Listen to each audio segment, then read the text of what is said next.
Hello SSS members! It's me, Angel. Welcome back sa aking YouTube channel.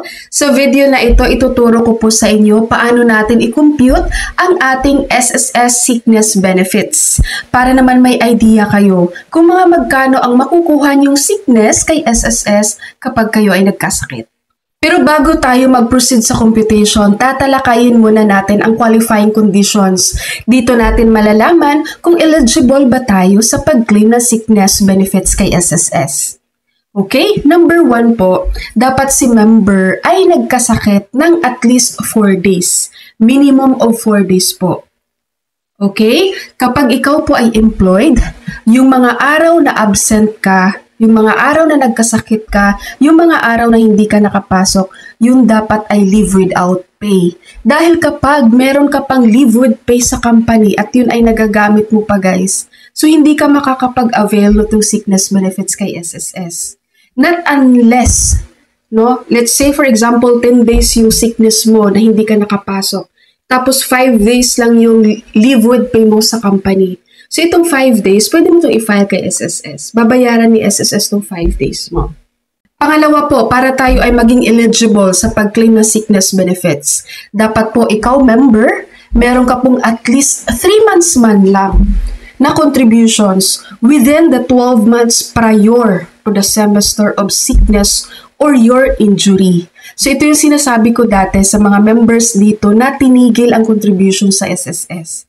Dahil kapag nagkasakit kayo guys, at wala kayong contributions doon sa 12 months prior to the semester, bago kayo nagkasakit, bago kayo na-injury, wala kayong makukuhang sickness benefits kay SSS. Now, let's proceed po sa computation. Example po natin, si SSS member, nagkasakit po siya ng October 2025. At ang number of days ng kanyang sickness ay 20 days.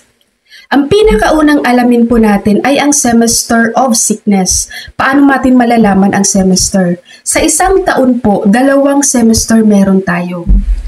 Tig 6 months yan. January, February, March, April, May, June, first semester. July, August, September, October, November, December, second semester. Ngayon, titingnan natin saang semester siya pasok. Nagkasakit siya ng October. So, ibig sabihin, pasok siya sa second semester.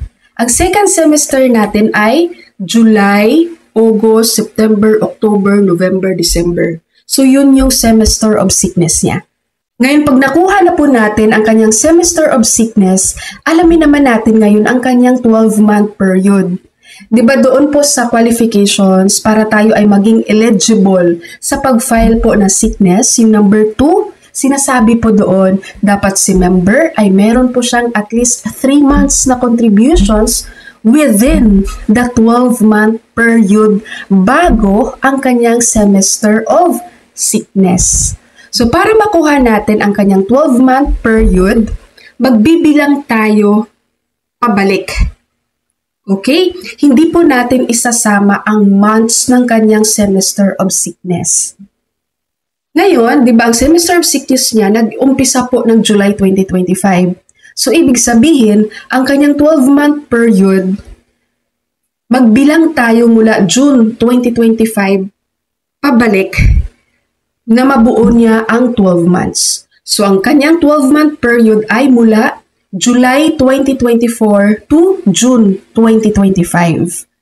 So, itong 12-month period na to guys, na July 2024 to June 2025, ibig po sabihin, dapat ito yung mga buwan na si member dapat meron siyang contribution sa SSS kahit 3 months man lang para maka-avail siya ng sickness benefits.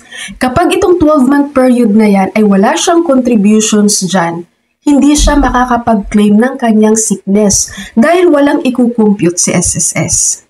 Ngayon po, doon sa 12 months na yon, kukuha po tayo ng 6 na may pinakamataas na monthly salary credit.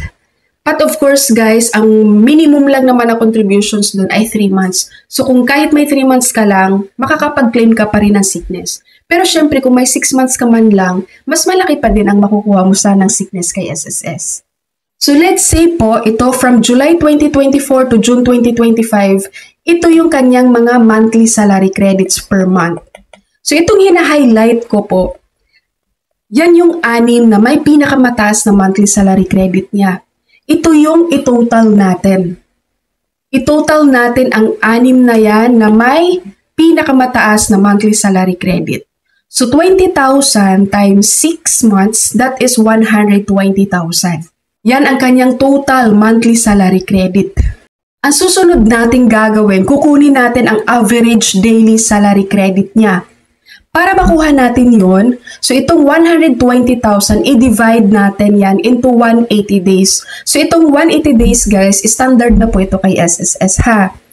So 120,000 divided by 180, that is 666.67. Ito po ang kanyang ADSC or average daily salary credit. Next po, kukunin natin ang kanyang daily sickness allowance. Para makuha natin ang daily sickness allowance, ang formula dyan ay ang kanyang ADSC, i-times natin yan sa 90%. So 666.67 times 90%, that is 600 pesos. So 600 pesos po ang kanyang daily sickness allowance.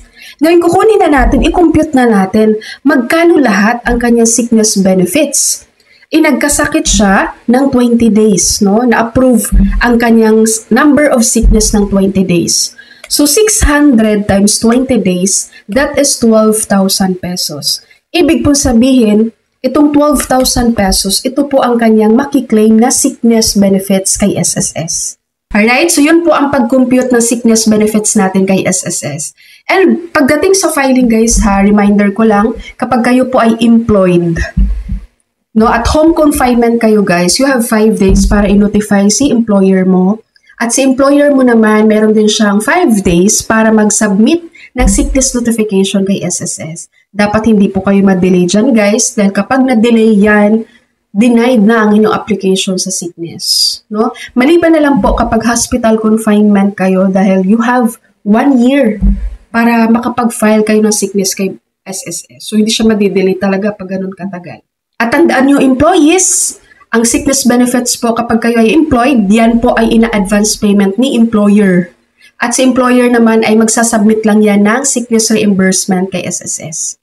Para naman sa ating mga voluntary member at self-employed, kapag kayo ay nagkasakit, you have 5 days din po para makapag-file kayo ng sickness kay SSS. Kapag yan ay hospital confinement, meron kayong 1 year. Alright, SSS members, that's all for my video for today. Thank you so much for watching everyone. God bless y'all.